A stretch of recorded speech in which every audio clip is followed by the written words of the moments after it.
नमस्कार नमस्कार आप सभी प्यारे छात्रों का नमस्कार। और मैं अमित तिवारी इस समय प्रयागराज के सबसे खूबसूरत चैनल डिजायर पॉइंट पर हूं। आप सभी का एक बार पुनः स्वागत करता हूं।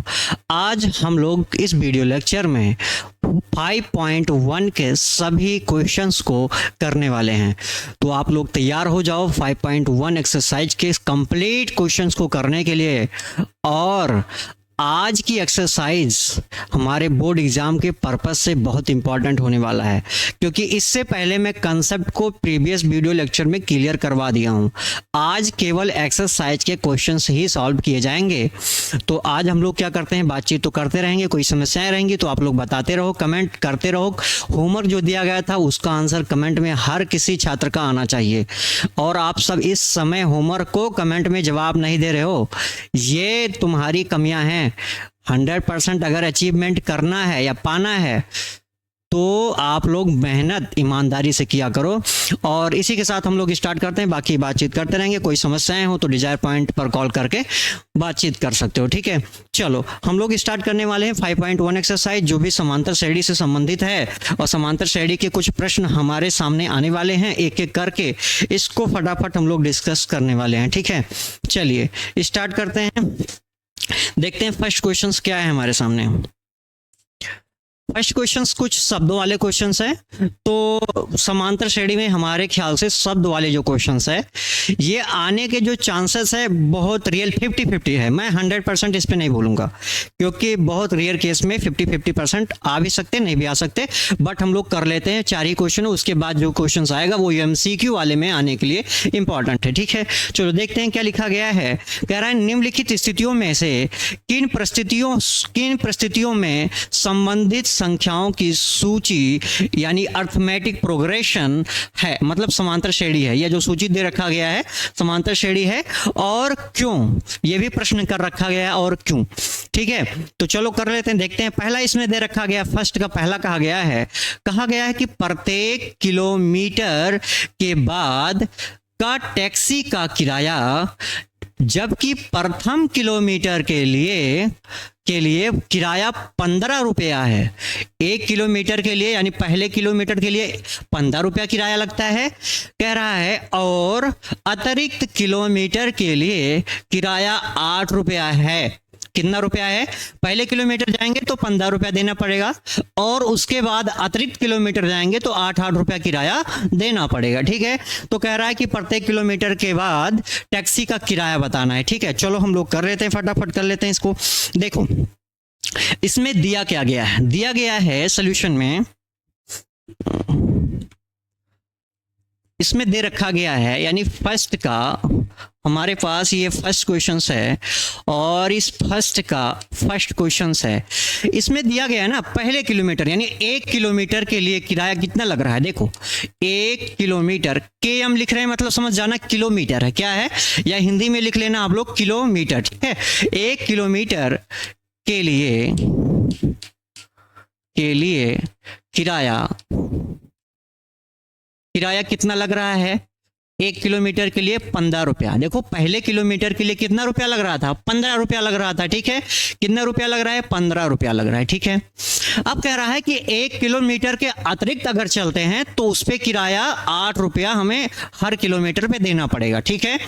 तो मान लो कि हम कितना पहले किलोमीटर के लिए हमने 15 रुपया दिया। मान लो अगर हम 2 किलोमीटर गए दूसरे किलोमीटर के लिए, मान लो ये एक यहां से हम चलना स्टार्ट किए और यहां तक 1 किलोमीटर आ गए, 1 किलोमीटर क्या हो गया, 1 किलोमीटर आ गए, तो हमें कितना रुपया पे करना पड़ेगा, 15 रुपया देना पड़ेगा, कहा गया यही। अब कह रहा है इस 1 किलोमीटर के बाद अगला जो 1 किलोमीटर चलेंगे ना, ये वाला अगला 1 किलोमीटर, तो हमें 8 रुपया और देना पड़ेगा। कितना रुपया देना पड़ेगा, हर अतिरिक्त किलोमीटर के लिए 8 रुपया देना पड़ेगा। तो 1 किलोमीटर प्लस 1 किलोमीटर मिला के कितना हो गया, 2 किलोमीटर। तो 2 किलोमीटर के लिए किराया कितना देना पड़ेगा, किराया कितना देना पड़ेगा, तो 15 रुपया तो पहले दिया गया था। अब इसमें से अतिरिक्त 8 रुपया और किराया देना पड़ेगा। तो ओवरऑल हमारे पास कितना हो गया, 15 और 8 मिला के होता है 23 ना, 23 रुपया हमें देना पड़ेगा। और मान लो हम और अगला किलोमीटर जाते हैं, मतलब इसके बाद मान लो हमने यहाँ तक तो पहुंच गए, अब इसके बाद में 1 किलोमीटर और जाना है, 1 किलोमीटर और आगे बढ़ना है। ओवरऑल कितने किलोमीटर पहुंच गए? 3 किलोमीटर। तो हमें 8 रुपये किराया और देना पड़ेगा, अतिरिक्त किराया। तो यानी 3 किलोमीटर के लिए किराया कितना देना पड़ेगा? 3 किलोमीटर के लिए किराया कितना देना पड़ेगा? तो 23 रुपया तो हमने पहले ही दे चुके हैं। अब इसमें 8 रुपया और अतिरिक्त किराया देना पड़ेगा, क्योंकि इस प्रश्न में बोला गया है कि पहले किलोमीटर के लिए जो किराया लग रहा है वो केवल 15 रुपया लग रहा है, और अतिरिक्त किलोमीटर चलेंगे तो 8 रुपया किराया अतिरिक्त देना पड़ेगा पर किलोमीटर के हिसाब से। तो अगले किलोमीटर चलेंगे तो उसमें 8 रुपया जोड़ते चले जाएंगे। ठीक है, यही करना होगा। तो 23 में जब 8 हम जोड़ेंगे तो हमारे पास कितना हो जाएगा? 31 रुपया हो जाएगा ना। कोई डाउट है इसमें? कहोगे बिल्कुल नहीं। अगर आपसे कहा जाए कि 1 किलोमीटर ऐसे और अतिरिक्त हम आगे चल सकते हैं, 1 किलोमीटर हमारी इच्छा, हम 1 किलोमीटर और डिस्टेंस चल गए, तो इसका मतलब हो गया और अतिरिक्त किलोमीटर चलने के लिए 8 रुपया किराया और देना पड़ेगा, जितना रुपया था इसी में। तो 4 किलोमीटर जाने में हमें कितना रुपया देना पड़ेगा अतिरिक्त किराया? तो ओवरऑल देखो 31 रुपया तो हमने पहले ही दे चुके हैं। अब अगले 1 किलोमीटर के लिए 8 रुपया मुझे और अतिरिक्त किराया देना पड़ेगा। तो टोटल हमारे पास कितना हो गया? 39 रुपये हो गए। ठीक है, तो ऐसे करके हम जितने किलोमीटर अतिरिक्त चलेंगे उसमें 8 रुपये बढ़ाते चलेंगे। ठीक है, बस ये ओवरऑल करना है। ठीक है, तो आप देखते हैं क्या समांतर श्रेणी बनती है कि नहीं बनती, क्योंकि प्रश्न में क्या कहा गया है। प्रश्न एक बार देख लेते हैं ना। कह रहा है निम्नलिखित स्थितियों में से किन स्थितियों में संबंधित संख्याओं की सूची एपी में, एपी मतलब समांतर श्रेणी में है, कौन सी ऐसी सूची बनाओ जिसमें यह समांतर श्रेणी है और क्यों है, यह भी कारण बताना पड़ेगा। तो चलो हम देखते हैं कि जो हमारे पास एक सूची बनके तैयार हुई। अब समांतर श्रेणी में जो पहला वाला पद होता है वो हमेशा क्या होता है? प्रथम पद। और प्रथम पद को हमेशा किससे हम डिनोट करते हैं? तो कहोगे सर पहले वाले पद को हमेशा A1 से सब लिखते थे सर आप। किससे लिखा जाता था? A1 से। किराया, अब इसी को पहले वाले पद को A1 से रिप्रेजेंटेशन किया जाता है, यानी नोट इसको प्रदर्शित करते हैं। दूसरे वाले पद को A2 से कहते हैं। क्या करते हैं? A2 दूसरा वाला पद है, ये तीसरा वाला पद है, और ये कौन सा पद है? चौथा पद हमारे पास आ गया। ठीक है, तो हमारे पास कुछ एक प्रकार की ऐसी सूची बन गई, यानी कि एक श्रेणी जैसा कुछ बन गया, अनुक्रम जैसा। तो देखना क्या है, ये समांतर श्रेणी है अथवा नहीं है। तो इसके लिए चलो देख लेते हैं। तो कैसी हमारे पास सूची बन के तैयार हुई है? तो पहला कुछ ऐसा बना है 15, 23 और 31 और 39, ऐसे डॉट डॉट डॉट हमारे पास क्या हो जाएंगे? एक सूची बनके तैयार हो रही। अब देखना क्या है कि यह जो है समांतर श्रेणी में है या नहीं है। तो समांतर श्रेणी में प्रदर्शित करने के लिए बताया गया है, यही तो बताया गया अगर ये समांतर श्रेणी चेक करना है, कि एक ऐसा श्रेणी जिसमें 2 पदों का अंतर एक अचर आए तो ऐसा श्रेणी समांतर श्रेणी होता है। आप सबको बताया गया है। तो 2 पदों का अंतर निकालो। 2 पदों का अंतर मतलब क्या? A2 माइनस A1 निकालो, हमारा दोनों पदों का अंतर निकालो। तो 2 पद क्या हो जाएंगे? A2 हमारे पास कितना है? A2 बराबर 23 आया है ना। ये हमारे पास जो श्रेणी आया A2 बराबर कितना आया है? ये 23 आया है। और A1 बराबर कितना है? A1 बराबर है 15। तो इन दोनों का अंतर अगर निकाला जाए तो कहोगे सर ये 8 ही के बराबर आएगा। तो बिल्कुल 8 ही आ गया। अब ऐसे और इनके 2 पदों का अंतर निकाल लो, यानी A3 में से A2 निकाल लेते हैं। तो कहेंगे A3 कितना है? यहाँ पर 31 है, और 31 में से जब हम निकालेंगे A2 की वैल्यू है 23 है। तो सर यहाँ कहोगे सर 8 ही आ गया। ऐसे ही हम A3 में से जब A2 निकाल लेंगे, A3 नहीं A4 में से A3 निकालेंगे, यानी 2 पदों का अंतर लेना है, क्योंकि श्रेणी किसे कहते हैं? समांतर श्रेणी। 2 पदों का अंतर अगर अचर संख्या है यानी समान संख्या है तो समांतर श्रेणी होती है। तो इस हिसाब से क्या हो गया? 39 में से जब हम क्या करेंगे 31 घटा लेंगे। 31 क्या? A3 की वैल्यू कितना दे रखा गया? A3 हमारे पास 31 है, तो A3 के लिए हमने 31 लिख लिया। A4 की वैल्यू 39 है। तो इन दोनों का अंतर निकालोगे तो कितना हो जाएगा? 39 में से 31 घटाओगे 8 आएगा। तो देखो 2 पदों का अंतर क्या आ रहा है? हमेशा 8 आ रहा है। सभी में अंतर क्या है? समान है कि नहीं है? तो यहाँ पर क्या लिखा जाएगा? क्या लिखा जाएगा? इसमें दो पदों का अंतर क्या है, एक अचर संख्या 8 है, इसलिए क्या हो जाएगा, या समांतर श्रेणी होगा। ठीक है, तो यहां कारण ये लिख देंगे कि दो पदों का अंतर, दो पदों का अंतर अचर, एक अचर संख्या 8 है, एक अचर संख्या 8 है, इसलिए क्या होगा, इसलिए यह सूची एक समांतर श्रेणी है। क्या है, एक समांतर श्रेणी है, कभी भी दो पदों का अंतर अगर बराबर आए तो हमेशा समांतर श्रेणी होता है। जब हमारे पास सूची बन के तैयार हो, देखो सूची क्या बन के तैयार हो, यही तो बना है। अब इनके दो पदों का अंतर निकाल लो, हमेशा बराबर आ रहा है तो ये समांतर श्रेणी हो जाएगा। तो पहले का सोल्यूशन हो गया। मैंने पहले क्वेश्चन को समझाने के लिए थोड़ा टाइम लेकर समझाया है, इसी वजह से कि आप लोगों के एक एक कंसेप्ट आपके दिमाग में फिट हो जाए। ठीक है, अब अगला क्वेश्चन कराएंगे, थोड़ा स्पीड कराएंगे क्योंकि पहले क्वेश्चन में आपने डीप से समझ लिया है। ठीक है, कैसे करना है। चलो नेक्स्ट क्वेश्चन देखते हैं क्या दे रखा गया है। इसमें सेकंड क्वेश्चन कह रहा है, सेकंड क्वेश्चन क्या कह रहा है, देखो सेकंड क्वेश्चन कुछ कह रहा है, क्या कह रहा है देख लेते हैं ना।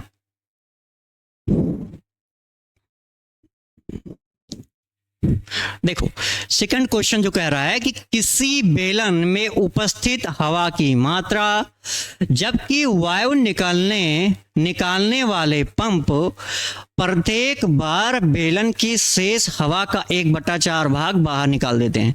तो इस क्वेश्चन में यह कहा गया है कि किसी बेलन में उपस्थित हवा की मात्रा, मान लो कोई हमारे पास एक टंकी है, बेलन मतलब कोई एक क्या है, टंकी जैसा है या सिलेंडर है जिसमें हवा भरी हुई है। क्या भरी हुई है, हवा।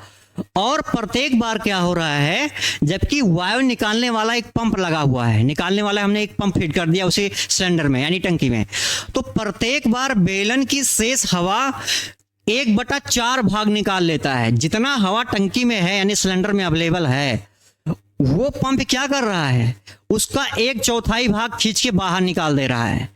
तो कह रहा है क्या इस प्रकार का कोई सूची बनाना संभव है? अगर बनाना संभव है तो वो समांतर श्रेणी है, और है तो क्यों है, तो कारण चलो हम लोग दिखाते हैं क्यों है। ठीक है या नहीं है चेक कर लेते हैं ना।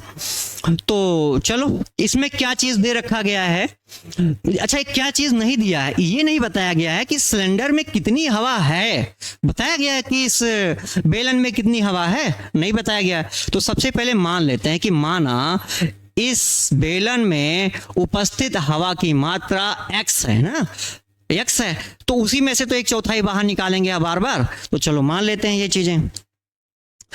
ये फर्स्ट क्वेश्चन का हमारे पास सेकंड सॉल्यूशन है। माना बेलन में, बेलन मतलब होता है कोई सिलेंडर, ठीक है, बेलन में उपस्थित हवा की मात्रा x है। कितना है, मात्रा कितना है, x है।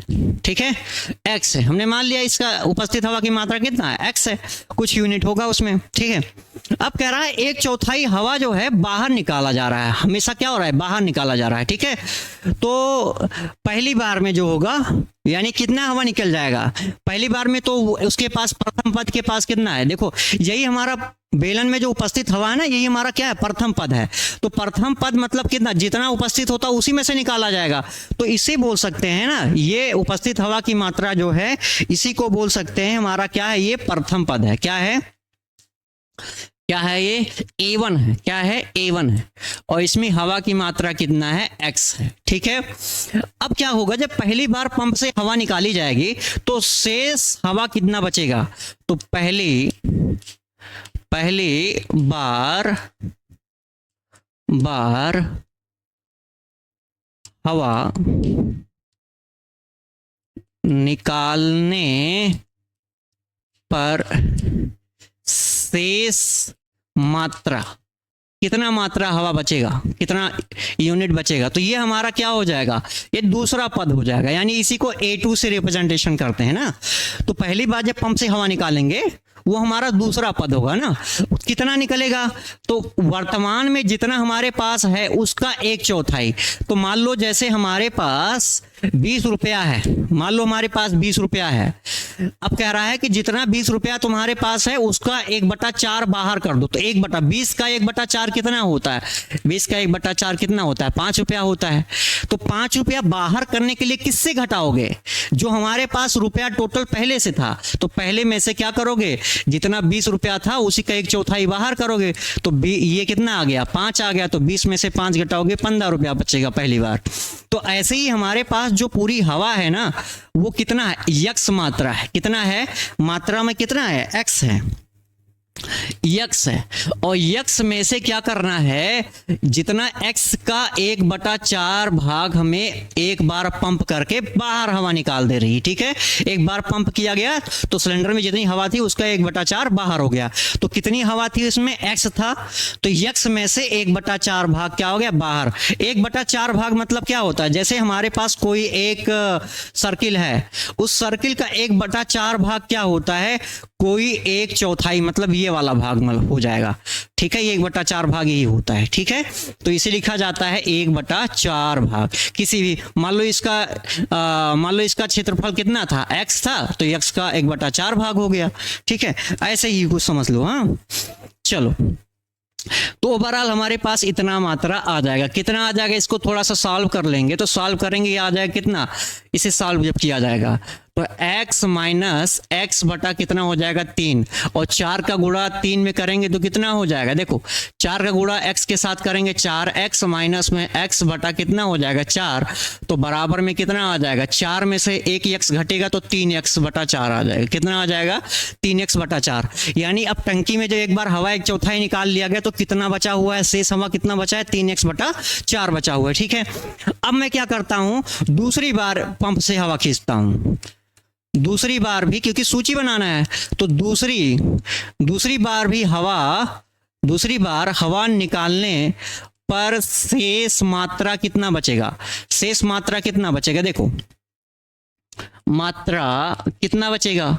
तो एक्चुअल में हमारे पास अब ये तीसरा पद आ जाएगा। कौन सा पद आएगा, तीसरा पद। ठीक है, तो तीसरा पद कब आएगा, जब A2 जो हमारे पास A2 है, A2 में से 1/4 बाहर निकाल दिया जाए। क्या कर दिया जाए, A2 में से जो है 1/4 पद क्या कर दिया जाए, बाहर निकाल दिया जाए ना। तो ऐसा समझ लो हमारे पास जो 1/4 बाहर निकालना है, तो हमारे पास अब टोटल सिलेंडर में हवा बचा कितना है, 3x/4 हवा बचा हुआ है। अब इसका 1/4 बाहर निकालना है, इसका 1/4। तो इसका 1/4 बाहर निकालने के लिए 3x/4 लिखोगे, फिर 1/4 करोगे, क्योंकि ये तो पूरा हमारे पास हवा पहले जो बचा हुआ है। देखो जब एक बार पंप किया गया तो हवा हमारे पास कितना शेष बचा हुआ है, इतना बचा हुआ है शेष हमारे पास 3x/4। अब फिर जितना हवा बचा हुआ है उसी को तो बाहर निकाला जाएगा खींच के। तो इसलिए क्या हो जाएगा, 3x/4 में से 3x/4 का 1/4, इसीलिए 1/4 से गुणा कर दिया गया है। जब कभी भी 1/4 से किसी संख्या से गुणा होगा तो उसका 1/4 आ जाएगा, उसे बाहर निकाल लेंगे। तो ये सॉल्व करेंगे, कितना आ जाएगा, देख लो ये 3x है और बटे में 4 है, और ये कितना हो जाएगा, 1 का गुणा 3 के साथ करेंगे कितना हो जाएगा 3x, और 4 का गुणा 4 में करेंगे कितना हो जाएगा 16 हो जाएगा। कितना, 4 चौक 16। अब एक्चुअल में इसका एलसीएम समान बनाने के लिए हमें करना क्या पड़ेगा, इसमें 4 से गुणा करना पड़ेगा। 4 से नीचे ऊपर अगर हम गुणा कर दें तो कोई फर्क पड़ेगा समीकरण में, कहोगे नहीं करेगा। क्यों, क्योंकि अभी भी चाहे तो 4 से 4 काट दें, जितना ऊपर गुणा किया गया उतना ही नीचे भाग में भी गुणा किया गया है। ठीक है, ओवरऑल इसलिए किया गया है क्योंकि नीचे का जो यहाँ 16 आ रहा है तो 4 चौक 16 यहाँ बन जाए, जिससे एलसीएम समान हो जाए। ठीक है, इसलिए किया गया है। तो अब देखो कितना हो जाएगा, 4 का गुणा 3 से करेंगे तो 12x, और ये 4 चौक कितना हो जाएगा 16, और माइनस 3x बटे में कितना है 16 है। तो एलसीएम क्या है, समान है। तो एलसीएम बराबर होने की स्थिति में ओवरऑल बटे में 16 हो जाएगा, और 12x में से 3x घटेगा तो कितना बच जाएगा, कहोगे सर 12 में से 3 घटेगा तो ये बच जाएगा 9x/16। तो अब हमारे पास कितना मात्रा में बचा हुआ है, टोटल हमारे पास गैस की मात्रा तो 9x/16 बचा हुआ है। तो ओवरऑल अगर देखा जाए ना तो पहला पद कितना आया, पहला पद कितना आया, तो पहला पद हमारे पास जो आया है वो कितना आया है, यानी पहले पद को a1 से लिखा जाता है ना, तो पहला पद हमारे पास आया है x। दूसरा पद कितना आया है, दूसरा पद को a2 लिखा जाता है, तो a2 बराबर कितना आ गया है, a2 बराबर हमारे पास आ गया है, कितना आ गया है, ये 3x/4 आ गया है। और तीसरा पद कितना आ गया है, तीसरा पद, तो तीसरा पद हमारे पास आ गया a3 बराबर कितना आ गया है, यह आ गया है कितना सॉल्व करने पे, 9x/16 आ गया, कितना आ गया, 9x/16 आ गया। ठीक है, यही हमारे पास तीन पद आ गए हैं, पहला दूसरा तीसरा।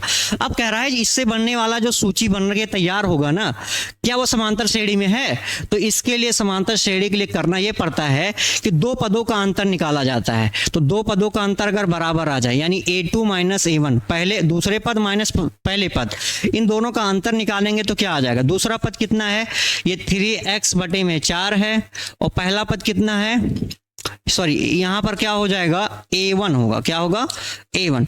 तो यहां पर x माइनस कर लो, x माइनस करेंगे तो कितना आ जाएगा, देखो इसको बगल में सॉल्व कर दे रहे हैं, कहाँ ही पर देखो 3x/4 है, माइनस में x है, तो यहाँ पर बटे में 4 होता तो ठीक होता, तो 4 से 4 क्या कर दोगे, गुणा कर दो नीचे ऊपर, तो यहाँ पर एलसीएम क्या हो गया, समान हो गया। तो कितना बचा, 3x माइनस में ये 4x हो जाएगा, 4 का गुणा x के साथ होगा 4x, और बटे में ओवरऑल 4 आ जाए, क्योंकि यहाँ पर एलसीएम क्या हो गया, समान हो गया। तो बताओ -4x में से 3x घटाएंगे कितना बचेगा, -4 में से 1x घटाएंगे, 3x घटाएंगे तो कितना बचेगा, माइनस में x बचेगा। ऐसा समझ लो 4 रुपया हम किसी से उधार थे और 3 रुपया चुका दिए, कितना रुपया बचा है अभी देने के लिए, कहोगे सर अभी 1 रुपया बचा है देने के लिए।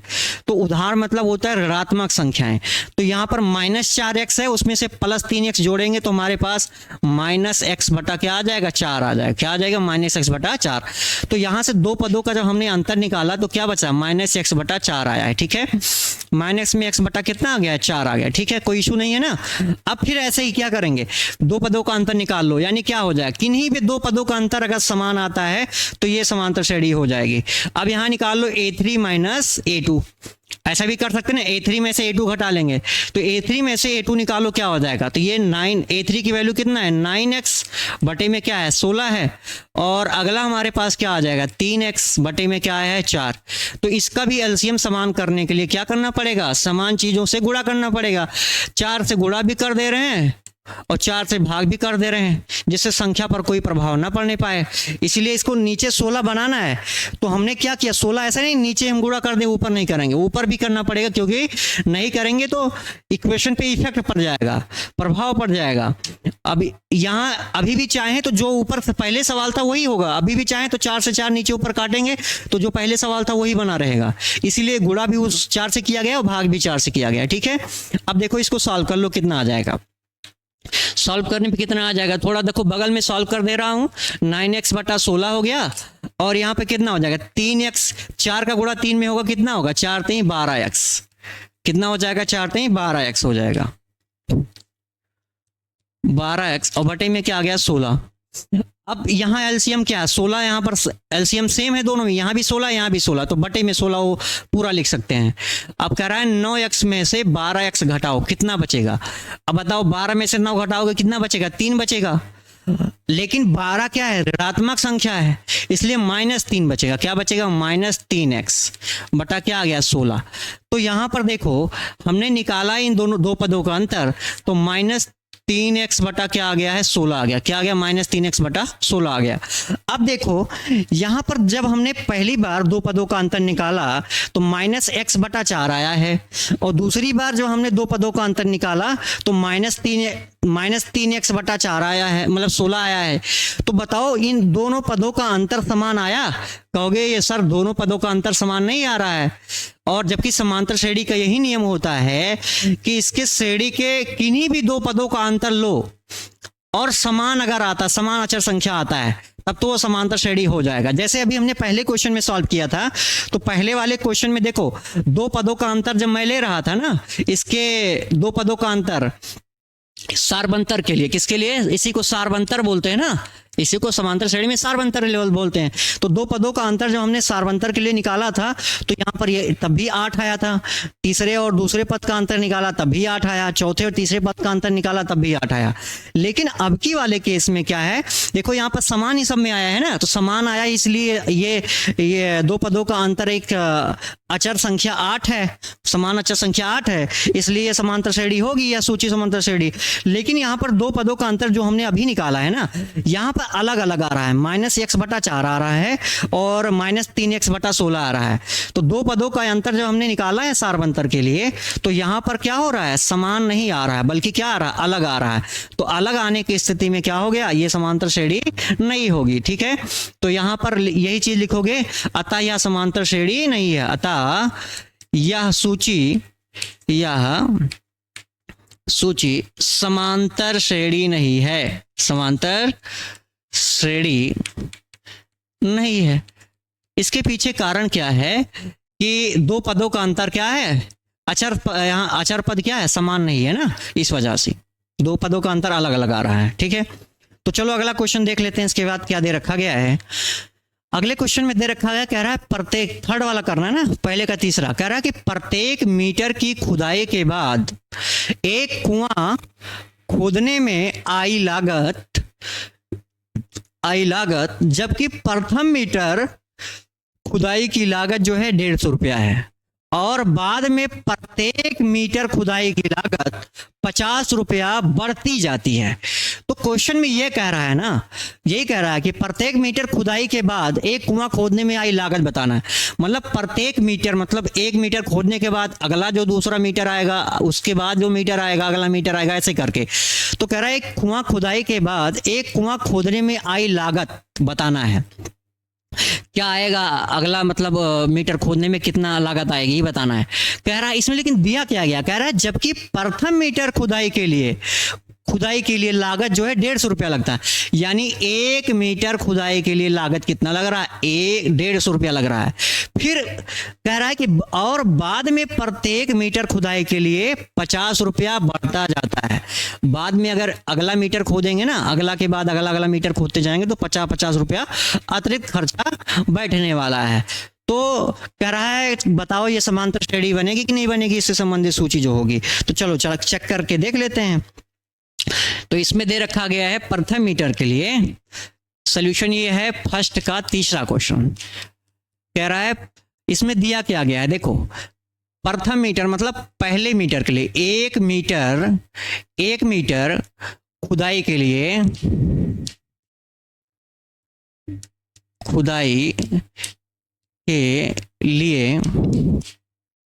लिए लागत कितना लग रहा है, लागत कितना लग रहा है, 150 रुपया लग रहा है। यही तो बताया गया है। एक पहले मीटर की जो खुदाई चल रही है ना, उसमें कितना रुपया लग रहा है, एक, यानी कितना लग रहा है, 150 रुपया लग रहा है ना। और अब इसके बाद जो अगला मीटर की कुआं की खुदाई करेंगे तो उसमें अब जो पैसा लगेगा 50-50 रुपया बढ़ता जाएगा। ठीक है, तो अगले किलोमीटर के, मतलब मीटर के लिए, तो अगला मीटर, जैसे मान लो 1 मीटर कुआं की खुदाई करना था, 1 मीटर हमने कर दिया, तो रुपया कितना लग रहा है इसको खोदने में, 150 रुपया लग रहा है। ठीक है, तो अब यहां तक 1 मीटर हो गया। अब अगला जब 1 मीटर कुआं की खुदाई होगा ना, तो यहां पर 1 मीटर और अगला खोदना, मतलब अगला मीटर कुआं खुदाई हुई, तो अब 150 रुपया जो हमारे पास आया था ना, इसमें 50 रुपया और अतिरिक्त जोड़ देना है। कह रहा है कि अतिरिक्त अगले मीटर खोदने के लिए 50 रुपया बढ़ता जाता है, ये बोला गया है। अब मान लो ऐसे ही, तो अब यानी दूसरे किलोमीटर के लिए, 1 मीटर के लिए 150 हो गया, तो दूसरे 2 मीटर के लिए, 2 मीटर खुदाई के लिए लागत कितना लगेगी, तो 2 मीटर खुदाई के लिए जो लागत लगेगा, जो हमारे पहले से 150 रुपया था ही था, अब इसमें 50 रुपया अतिरिक्त लग जाएगा। ठीक है, 50 रुपया अतिरिक्त, यानी टोटल कितना हो जाएगा, ये 200 रुपया आ जाएगा। कितना, 200 रुपया आ जाएगा। ऐसे ही कुआं की खुदाई के लिए अब अगला 1 मीटर और मान लो हम खोद दिए, इसको खुदाई करवाना है, तो जितना रुपया दिए थे ना, कितना दिए थे, पहले मीटर के लिए तो 150 लगा था, दूसरे में 50 रुपया और बढ़ा, अब तीसरे मीटर के लिए 50 रुपया और खर्चा लग जाएगा। तो देखो, तो तीसरे मीटर के लिए खुदाई के लिए लागत कितना लग जाएगी, तो जितना था, कितना था, 150 रुपया प्लस 50 रुपया, ये हमारे पास था ही था। अब इसमें 50 रुपया जो है अतिरिक्त और लग जाएगा। क्या लग जाएगा? 50 रुपया अतिरिक्त और लग जाएगा, तो 250 रुपया हमारे पास आ जाएगा। ठीक है, 250 रुपया। अब मान लो 1 किलोमीटर अतिरिक्त और हमें खुदाई करना है, 1 किलोमीटर, तो जितना रुपया है ना, इसमें अब 50 रुपया और बढ़ा देंगे। इसमें 50 रुपया हम और बढ़ा दिए, ठीक है, तो 50 रुपया और बढ़ा देंगे तो क्या आ जाएगा? चौथे मीटर के लिए जो कुआं खुदाई में लागत लग रही है, कितना लग रही है? ये हमारे पास 150 प्लस 50, ये तो पहले तीसरे के लिए लग गया था। अब हमारे पास जो है 50 रुपया और लगेगा, तो टोटल कितना हो गया? 300 रुपया हो गया। कितना हो गया? 300 रुपया हो गया। ठीक है, तो ऐसे ही कुछ सूची बनती चली जाएगी जितना मीटर हम खोदते जाएंगे। ठीक है, ऐसे कुछ सूची बनेगी। यानी ओवरऑल अगर देखा जाए तो इसमें पहला पद कितना आया? A1, A2, A3 और A4 डॉट डॉट डॉट, इसकी वैल्यू क्या आया सूची में? तो पहले का 150 रुपया आया, दूसरे का कितना आया? 200 रुपये, 250 रुपये और ऐसे ही 300 रुपये, डॉट डॉट डॉट, ऐसे हमारे पास सूची बढ़ती जा रही है। अब चेक करना है कि क्या यह समांतर श्रेणी है जो हमने सूची बना के तैयार किया है। तो समांतर श्रेणी के लिए हमें सारबंतर निकालना पड़ेगा। सारबंतर निकालने के लिए क्या करना पड़ता है? 2 पदों का अंतर लेना पड़ता है। किन्हीं भी 2 पदों का अंतर लो, अगर सब में बराबर आता है तो वो समांतर श्रेणी होती है। तो इसका सारबंतर निकाल लो। सारबंतर चेक कर लेते हैं ना, इसका डिस्क्रिमिनेंट निकाल लेते हैं। ठीक है, तो क्या आ जाएगा? देखो, सारबंतर किन्हीं 2 पदों का अंतर, तो मान लो दूसरे और पहले पद का अंतर निकाल लिए। किन्हीं भी 2 पदों का अंतर निकालना है, मैंने दूसरे और पहले पद का अंतर निकाला। तो दूसरा पद कितना आया है? दूसरा पद आया है 200 रुपये और पहला पद कितना आया है? 150 रुपया। तो इन दोनों का अंतर निकालेंगे तो कितना आ जाएगा? ये 50 रुपया आ जाएगा। कितना आ जाएगा? 50 आ गया ना। ऐसे ही किन्हीं भी 2 पदों का अंतर निकाल के देख लो। जैसे मान लो हम तीसरे पद और दूसरे पदों का अंतर निकाल लिए। किस पदों का? तीसरे और दूसरे पद का अंतर निकाल लिए। तो इन दोनों पदों का अंतर निकालो, क्या आ जाएगा? तीसरा पद कितना दे रखा गया है? 250 रुपया और दूसरा पद कितना दिया है? 200 रुपया दिया है। इन दोनों पदों का अंतर निकाला गया, 250 में से 200 घटाएंगे तो कितना बचेगा? 50 बचेगा। ऐसे ही मैं चौथे में से तीसरा पद घटा लूंगा, चौथा माइनस तीसरा पद। तो किन्हीं 2 पदों का अंतर निकाल के देखोगे, चौथा पद क्या है? ये 300 है। 300 में से 250 माइनस जाएगा तो कितना बच जाएगा? ये भी 50 बच जाएगा। तो यही तो कहा गया था, समांतर श्रेणी क्या होती है? एक ऐसी श्रेणी होती है जिसमें किन्हीं भी 2 पदों का अंतर अगर एक अचर संख्या आता है, अचर मतलब क्या? एक स्थिर संख्या, नियत संख्या, जिसका मान बदले ना, एक स्थिर बना रहे।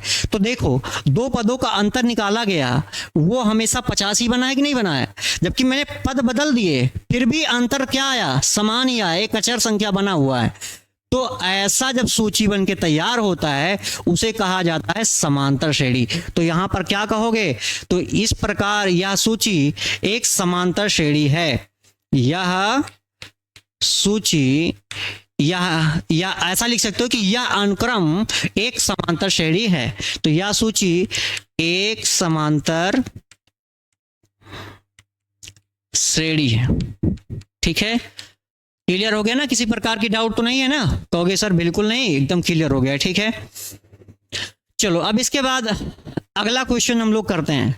आज तो सोच रहे होगे कि सर कमेंट भी नहीं ध्यान दे रहे हैं, लेकिन मैं आज सारे क्वेश्चन को कराने के मूड में हूं, इसलिए मैं फटाफट करवा रहा हूं। आप लोग जो है आंसर दिया करो, आंसर बताना आप लोग का काम है। आंसर बताओगे तो हमें लगेगा कि आप लोग एक्टिव हो, आप लोग की पढ़ाई बेहतर चल रही है।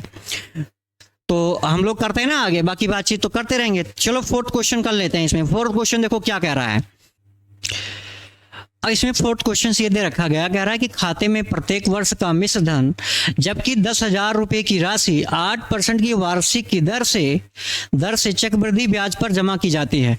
तो खाते में प्रत्येक वर्ष का मिश्र धन जो है जबकि वो 10,000 की राशि 8% की वार्षिक दर से चक्रवृद्धि ब्याज पर जमा की जा रही है। ठीक है, तो चलो यानी मिश्र धन बताना है प्रत्येक वर्ष।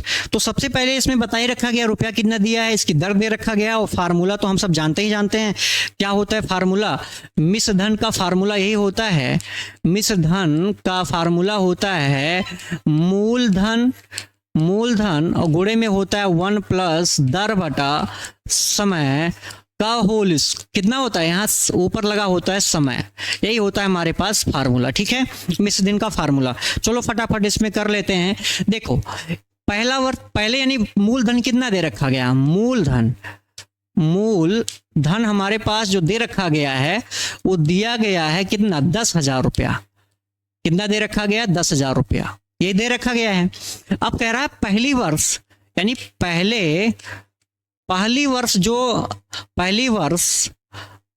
पहली वर्ष मिश्र धन कितना आ जाएगा, पहले वर्ष हमारा मिश्र धन कितना आ जाएगा, जब 8% ब्याज लेंगे तो पहले वर्ष का मिश्र धन कितना हो जाएगा, मिश्र धन पहले वर्ष का मान लो 10,000 रुपया हमारे पास था, 10,000 रुपया था, मैंने 8% ब्याज लगा दिया, इस पे 8% ब्याज लगा दिया, तो दूसरे साल जो है हमारे पास कितना रुपया आ जाएगा। तो इसके लिए फार्मूला लगा लो। फार्मूला क्या होता है, मूलधन हमारा 10,000 रुपया दे ही रखा गया है, और इसमें रेट कितना दिया गया है, 8 दिया गया है, बटे में हमारे पास 100 है, इसके पावर 1 हो जाएगा। मतलब एक ही साल तो हुआ, एक साल के लिए दिया गया। अगले साल की बात करेंगे तो दूसरा पावर में क्या लगा देंगे, 2 लगा देंगे। तो यहां से बस इसको सॉल्व करेंगे, तो सॉल्व करने के बाद कितना आ जाएगा हमारा, देखो 10,000 है और 100 का गुणा 1 के साथ करेंगे तो क्या हो जाएगा 100, और 100 में 8 जोड़ेंगे कितना हो जाएगा 108 बटे में कितना आ जाएगा 100, और 100 से जब काटेंगे 00 तो क्या हो जाएगा हमारे पास, 00 कट जाएगा, और 100 यहाँ 00 है, 108 के साथ गुणा करके कितना आ जाएगा 10,800 रुपया हमारे पास आ जाएगा। यानी पहले साल का जो मिश्र धन आया वो कितना आ गया, 10,800 आ गया। ऐसे ही दूसरे साल का, दूसरे वर्ष का हम लोग क्या निकाल, दूसरे वर्ष का मिश्र धन निकाल लेते हैं। ठीक है, दूसरे वर्ष का मिश्र धन क्या हो जाएगा, जैसे मैंने इस पे 8% ब्याज लिया तो ओवरऑल हमारे पास कितना आ गया 10,800 रुपया हमारे पास ये मिश्र धन आ गया। पहले साल का ये क्या है, पहले साल का ये मिश्र धन है, क्या है, पहले साल का ये है मिश्र धन इसी को बोला जाता है।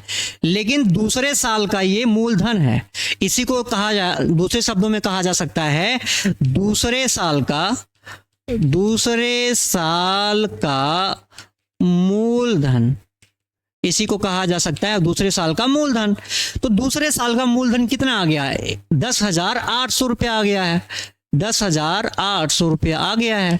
अब इसी पर 8% रेट लगा दो, कितना आ जाएगा 1 प्लस 8 बटा 100 का कितना हो जाएगा पावर 2, 2 साल का है इसलिए कितना यहाँ पर समय लग जाएगा, 2 लग जाएगा। ठीक है, अब इसको ही सॉल्व कर लेंगे तो कितना आ जाएगा, देखो अब इसको बस जस्ट सॉल्व करना है, सॉल्व कर लेंगे हमारा क्लियर सूची बन के तैयार हो जाएगा।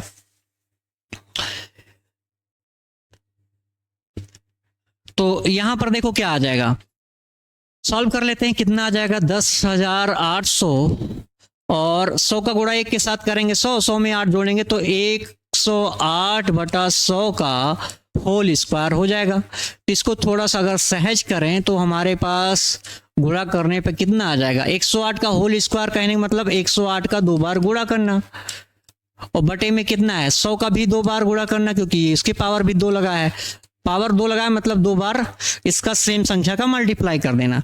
ये 00 से ये 00 कट जाएगा, तो ओवरऑल हमारे पास कितना आ जाएगा, ये 108 का गुणा 3 बार करोगे और गुणा करने पर जो भी आएगा उसको 100 से भाग दे देना। 100 से भाग देने पर जो हमारे पास तीसरा पद आएगा गुणा कर लेना आप लोग, मैं डायरेक्ट ही लिख दे रहा हूं क्या आएगा, क्योंकि हमारे पास गुणा पहले से अवेलेबल है ना। तो ये हमारे पास आ जाएगा कितना 12,597, कितना आ जाएगा 12,597, ये हमारे पास रुपया आके तैयार हो जाएगा। तो दूसरे साल का जो मिश्र धन आया वो कितना आ गया 12,597 आ गया। ठीक है, तो अब हम सूची बना लेते हैं। तो सूची हमने क्या बनाया, जो हमारे पास पैसा आ गया ना, इसकी सूची मैंने बनाया। सूची में क्या आ जाएगा, जैसे A1 यानी प्रथम पद, A2 दूसरा पद, A3 तीसरा पद, डॉट डॉट ऐसे ही पद आ जाएंगे। कम से कम 2-3 पद निकाल लो ना, 4-5 ऐसे निकालो, चाहे 2-3 पद निकालो, ठीक है। तो पहला पद हमारे पास तो क्या होगा, जो 10,000 रुपया दिया गया वही हमारा पहला पद होगा। और दूसरा पद क्या होगा, जो हमारे पास कितना आ गया, दूसरा पद 10,800 रुपया आ गया है। तीसरा पद कितना आ गया है, ये 12,597 रुपया आ गया। ये चीजें आ गया है, ठीक है। ऐसे हमारे पास क्या हो जाएगा, ब्याज लगता जाएगा और हमारी सूची की सीरीज आती चली जाएगी, ठीक है। अब क्या करना है, इसका ये देखना है कि यह जो सूची आया है ना, ये इसका सूची क्या ये समांतर श्रेणी में है। इसके लिए सारवंतर निकालो। सारवंतर क्या कहता है कि दो पदों का अंतर, अगर दो पदों का अंतर बराबर आए, एक अचर पद आए, तो हमेशा समांतर श्रेणी होता है। तो दो पदों का अंतर निकाल लो। A2 कितना दे रखा गया, A2 दिया है 10,800। A1 कितना है, तो A1 हमारे पास 10,000 है। इन दोनों का अंतर निकालेंगे तो कितना आ जाएगा, 800 रुपया आ जाएगा। कितना आ जाएगा, 800 आ जाएगा। ऐसे ही किसी भी दो पदों का अंतर निकाल सकते हो, किन्हीं भी दो पदों का अंतर निकाल लो। जैसे मान लो A3 माइनस A2 कर लेते हैं। A3 करेंगे कितना आ जाएगा, 12,597 में से जब हम 10,800 रुपया माइनस करेंगे तो हमारे पास कितना आएगा, तो जैसे यानी 12,097 से कितना, 10,800 रुपया माइनस करो। माइनस करने में कितना आ जाएगा, ये 7 आ गया, और 9 में से 0 जाएगा तो क्या आ जाएगा, 9 ही रहेगा। 15 में से 8 जाएगा तो कितना बच जाएगा, 15 में से 8 जब जाएगा 7 ही बचेगा। एक कैरी हम ले लेंगे डायरेक्ट ही, तो हमारे पास 1700 कुछ रुपया आ जाएगा। तो ओवरऑल हमारे पास कितना आ गया, 1797 रुपया हमारे पास आ गया। अब ये जो रुपया आया गया ना, अब हमें देखना यही था कि दो पदों का अंतर क्या बराबर आता है कि नहीं आता है। लेकिन यहां पर देखा गया किन्हीं भी दो पदों का अंतर निकाला गया। पहले दो पदों का अंतर निकाला गया 800 आया, दूसरे पदों का अंतर निकाला गया, मतलब तीसरे और दूसरे पदों का अंतर निकाला गया तो कुछ अलग आ गया। इसका मतलब हो गया इसके जो हमारे पास सूची बनी है, इनमें दो पदों का अंतर समान नहीं है, यानी एक अचर संख्या नहीं आ रही है, समान संख्या नहीं आ रही, अर्थात ये समांतर श्रेणी नहीं है। तो यहां लिख लेंगे क्या, अतः यह सूची समांतर श्रेणी नहीं है, समांतर श्रेणी नहीं है, ठीक है। आई होप आज जो भी क्वेश्चंस बताएंगे सबको क्लियर हो गया हो। और जो भी नए बच्चे हमारे पास जुड़े हैं सभी से यही कहना चाहता हूं कि आप सब डिजायर पॉइंट एप्लीकेशन को डाउनलोड कर लीजिए और नियमित क्लास 8 बजे आप लोगों की चलती है। बाकी कोई सूचना होगी आप सबको पहुंचाई जाएगी। तो आज के लिए आप सबके लिए इतना काफ़ी है। कल मिलते हैं। आप सबका दिन मंगलमय हो।